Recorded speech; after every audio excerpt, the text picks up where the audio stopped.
Now let us see about subgroups. So in this subgroups, we are going to see two definitions. One is closed with respect to operator star. When will a set is said to be closed with respect to an operation star? And we are going to see the definition of subgroup. Then we are going to see some examples of subgroups. Then the properties of subgroups are listed as theorems, and we are going to see some 7 theorems, and we are going to solve some 4 problems in subgroups. This is the content of subgroup. Now let us see the definition. First one, let G be a set with a binary operation star defined on it. What is given? G is a set, and in this set a binary operation star is defined, and there is a subset of G denoted as S, and if we take any 2 elements from that subset S, and if you find A star B that also an element of S, then we can say that S is closed with respect to binary operation star. This definition we already learnt in groups. Once again, it's a recall session. So what is closure property? When will a set is said to be closed? Whenever you take any 2 elements from that set S, and the binary operation defined on S star here. So when you apply that operator, then A star B will be an element of S, then S is said to be closed. Now coming to the definition of subgroup. Okay, a subset H of group G is called a subgroup of G if H forms a group with respect to the binary operation in G. It's nothing but H is a subset, G is a group, G is a group, and operation defined in G is star, and there is a subset, non-empty subset H in G.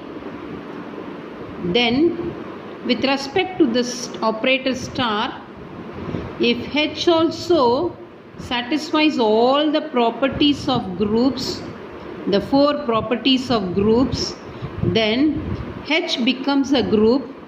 Since it is a subset of a group, it is called as subgroup of G. It is called as subgroup of G. So what is a subgroup? Basically it is a group. Since it forms a subset of G, it is said to be a subgroup with respect to same operation that is defined in G. That's what given here. Let me read out the definition once again. A subset H of a group G is called a subgroup of G if H forms a group with respect to the binary operation in G. Now let us see some examples. Before moving on to examples, we know that whole number contains the natural number, and these two are subsets of integer, and integer are subsets of rational number, and there exists some irrational number, and all together this set is called as real number, and including real number there is another number system called as complex number. Now in these number system we have learnt that Z comma plus is a group, Q comma plus is a group, R comma plus is a group, Q star comma dot is a group, R star comma dot is a group, C comma plus is a group, C star comma dot is a group. We have seen all these things in the groups. Now what is the justification here we are going to give is, whenever these groups are subset of another group with respect to same operation, please note it down, with respect to same operation, then that will be called as a subgroup. Okay, let me tell you, Z comma plus is a subset of Q. Z is a subset of Q, but we know that Z comma plus is a group. Since it is a subset of Q, with respect to same operation, Q comma plus is also a group. Therefore, Z comma plus is a subgroup of Q comma plus. That's all. So simple. Individually we have seen groups. Now if those groups are subsets of another group with respect to same operation, then that also becomes a subgroup. Now Z comma plus is a subgroup of Q comma plus. Okay. But Z comma plus is not a subgroup of Q star comma dot. Please note it down. The operation here is different. So we should not consider this as a sub. Since yes, Z is a subset of Q star, but you cannot take it as Z star is a subset of Q star, but you cannot consider this as a subgroup because Z star comma dot is not a group. Z star dot comma dot is not a group. So we cannot consider this one as a subgroup of Q star comma dot. The operation also differs. So Z comma plus not a subgroup of Q star comma dot, but it's a subgroup of Q comma plus. Now coming to R comma plus, Z comma plus is a subgroup of R comma plus. Yes, true. Z comma plus is a subgroup of C comma plus. Similarly, Q comma plus is a subgroup of R comma plus. Q comma plus is a subgroup of C comma plus. Q star comma dot is a subgroup of R star comma dot, not R comma plus. Q star comma dot is a subgroup of C star comma dot. These are with respect to basic number systems. Apart from this, we are going to see some more examples of subgroups. Okay, the first example, a very important example here is, let G be any group, then singleton E, that is the subset containing one and only identity element of G, and the whole set G are the subgroups of G. You might have learnt in your earlier classes that a set is subset of itself. A subset is subset of itself. Let me recall that one. Suppose there is a set 2, 3. What are all the subsets of A which is denoted as power set of A? The subsets are, first let us write empty set. Empty set is a subset of A. Singleton 2, singleton 3, singleton 2, 3. All are subsets of set A. Look at here. I have written the same set A, that also a subset of A. We have learnt this one in earlier class. Similarly, G itself a subgroup of G, and singleton E is always a subgroup of G, and these two are specifically called as improper subgroups of G. So every group contains, so from this point let me declare that every group will contain at least 2 subgroups. One is singleton E, another one the same group itself. So these two are called as improper subgroups. Okay, coming to second example, Q comma plus is a subgroup of R comma plus. Just now I have explained this. R comma plus is a subgroup of C comma plus. 1 comma minus 1 is a subgroup of R star comma dot. Yes, we know that 1 comma minus 1 is a subgroup, is a group with respect to dot, and 1 and minus 1 are the elements of R star, so it forms a subset of R star, so it is a subgroup. And in groups itself we have seen 1 minus 1, I minus I, is a group with respect to usual multiplication. Now all these elements are in C star. So this is a subset of C star. But we learned this one is a group with respect to usual multiplication dot. But this is a subset of C star. Therefore I can say that this is a subgroup of C star comma dot. Coming to addition modulo, Z8 comma plus circle is a group. It contains elements between 0 and 7. Now a subset H1 which contains two elements 0 comma 4 and another subset containing elements 0 comma 2 comma 4 comma 6, and these two forms a subgroup of Z8. What I'm going to justify is I am going to justify that H1 is a group, H2 is a group with respect to addition modulo. So let us see whether they form a group or not. If they form a group, then automatically it is a subset of Z8, therefore it forms a subgroup.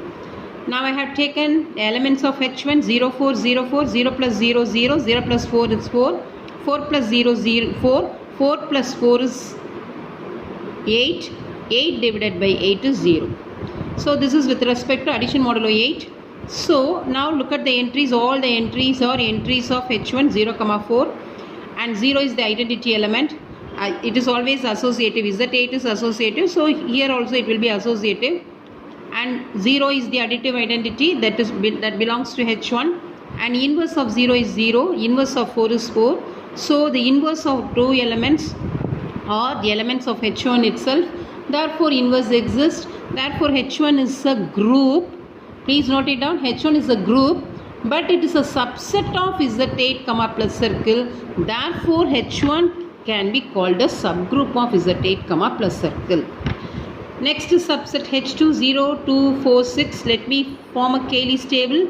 So adding 0, 0, 2, 4, 6, 2 plus 0, 2, 2 plus circle 2, 4, 2 plus 4, 6, 2 plus circle 6, 8, 8 divided by 8, 0. Remainder 0. 4 plus circle 0, 4, 4 plus circle 2, it's 6. 4 plus circle 4, actually 4 plus 4 is 8, since here addition modulo 8, so divide by 8, the remainder is 0. 4 plus circle 6, actually 4 plus 6 is 10, 10 divided by 8, that leaves remainder 2, so 4 plus circle 6 is 2. Similarly 6 plus 0, 6, 6 plus circle 2, 6 plus circle 2 is 8, actually 6 plus 2 is 8, since here the operator is addition modulo 8, so 8 divided by 8, remainder 0. 6 plus 4 is 10, 10 divided by 8 leaves remainder 2, so 6 plus circle 4 is 2. Next comes 6 plus circle 6, 12, 12 divided by 8 leaves remainder 4. Now all the elements of Cayley's table are elements of H2, so it is closed. We know that Z8 comma plus circle is associative, so this H2 will also be associative. 0 is the additive identity, identity element belongs to H2, therefore identity exists.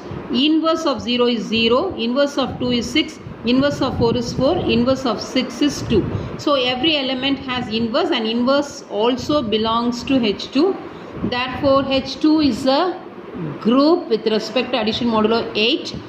But this forms a subset of Z8 comma plus circle, therefore it forms a subgroup. Basically they are groups. Since they are subset of a group, it is called a subgroup. The last example, let me choose any integer n, and here a new set is defined as n capital Z equal to set of all nx, n into x, where x belongs to integer, is a subgroup of Z comma plus. What I am going to justify here is the new set so defined as nz equal to nx such that x belongs to z is a subgroup of z comma x. Look at the definition. What is nz? N is any integer. You choose any integer. Now z is basically, we know that it is an integer. Now take any integer and multiply with all elements of integers. And that gives me a set called as set of all nx such that x belongs to z. Let me explain you. It is stated that nz is a set consisting of elements nx such that x belongs to capital Z. And here it is stated that n is also an integer. N is an integer. So first let me choose n equal to 2. Then what happens? It is 2z. What is 2z? Set of all elements that are multiplied with x. 2 multiplied with x. 2 into x, where x belongs to integer. Now you know what is integer. What is the integer? Integer is 0 plus or minus 1 plus or minus 2, etc. Now let me take 0. So when you multiply 0, that is x is 0. X should be taken from integer. So I am taking x from z. So 0 into 2, 0. Plus 1 into 2, plus 2. Minus 1 into 2, minus 2. So plus or minus 2. Otherwise, let me write it as minus 2. If I take plus 2, 2 2s are 4. If I take minus 2, 2 into minus 2, minus 4. If I take plus 3, it is 6. Minus 3, minus 6. So 2z is nothing but 0 plus or minus 2 plus or minus 4 plus or minus 6 plus or minus 8, etc. Let me explain one more set. 3z, nz. Now I have chosen n as 3. What is 3z? 3 into 0, 0. 3 into 1, 3. 3 into minus 1, minus 3. 3 into 2, 6. 3 into minus 2, minus 6, etc. So, what are the elements of 3z? 0, plus or minus 3, plus or minus 6, plus or minus 9, etc. Multiples of 3. So, that's what they defined as nz. I have shown you 2 examples for nz. Now what I have to prove is, I have to prove this is a subgroup of z, plus. So let me prove this one in a usual way. Let me prove closure property. Let me choose 2 elements from nz. Since it belongs to nz, every element a and b will be of the form n into some other integer x, n into some other integer y, where x and y belongs to integer. Now the operation defined here is plus. I have to prove that it is a subgroup of z, plus. So the operation defined in nz is also plus. So let me add these two and let me justify that a plus b belongs to nz. What is a plus b? nx plus ny. N is common. X plus y. X and y are integers. Addition of 2 integers is again an integer. So any number n multiplied with the integer will belongs to nz. Therefore a plus b belongs to nz. Therefore nz is closed under plus. Let us prove associative property. Let me choose 3 elements from nz. A, since it belongs to nz, a is nx, b is ny, nw, c is nw, where x, y, w belongs to integers. Let me start with the left hand side. A plus b plus c is equal to, what is a? Nx, plus what is b? Ny, plus what is c? Nw. Now n is common, so take it out. Now from these two, n is common, take it out. It is x plus y plus w. Now n into this x plus y plus w is changed as x plus y plus w, because we know that z, plus is associative. Already we have learnt that z, plus is associative. Therefore x, y, z are elements of z. So x plus y plus w can be written as x plus y plus w. Now multiplying this n into x plus y plus n into w, which equals nx plus ny plus nw. What is nx? It's a plus b plus c. So I started with a plus b plus c, which is equal to a plus b plus c. Therefore nz, plus is associative. Next comes identity. Now just now I explained. Look at here. These are examples of nz, particular cases of nz. 2z also contains 0. 3z also contains 0. Therefore every nz will contain 0, because 0 is the integer. When it is multiplied with n, that gives me 0. So always 0 will be an element of nz. So 0 belongs to nz is the identity element. So 0 plus nx plus 0 equal to nx. So identity exists. Finally, let me move on to inverse. Let me choose an element nx from nz where x belongs to integer, and whenever nx belongs to nz, minus nx also belongs to nz. Yes, what I told, whenever element 3 is in 3z, then minus 3 will also be in 3z. Similarly, whenever 6 is an element of 3z, minus 6 will also be an element of 3z. So nx is an element of nz, therefore minus nx also an element of nz. Because x is an integer, that minus x is also an integer. 2 is an integer, minus 2 is also an integer. So negative of an integer is again an integer. So when I include a minus sign, that will also belongs to a nz. So this becomes the inverse of nx. So let me justify that. Nx plus minus nx equal to minus nx plus nx is equal to 0. So inverse exists for all elements belongs to nz. Therefore nz comma plus is a group, and it forms a subset of z comma plus. Therefore it is a subgroup of z comma plus. Is it a subset of z? Is it a subset of z? Look at, this is z. Look at the elements of 2z. These are all elements of z. Look at the elements of 3z. These are all elements of z, and they form a subset. So nz is a subset of z comma plus. Therefore it is also a group. Therefore it is a subgroup of z comma plus.